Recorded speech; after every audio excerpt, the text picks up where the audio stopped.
Hi friends, welcome to Rama's kitchen. आज हम बनाने जा रहे हैं धनिए और पुदीने की हरी वाली चटनी।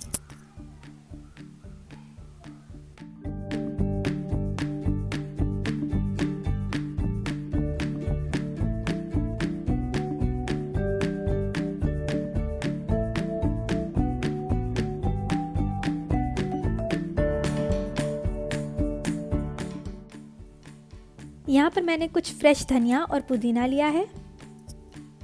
इसके अंदर मैं ऐड कर रही हूँ ग्रीन चिलीज, 1 टमाटर,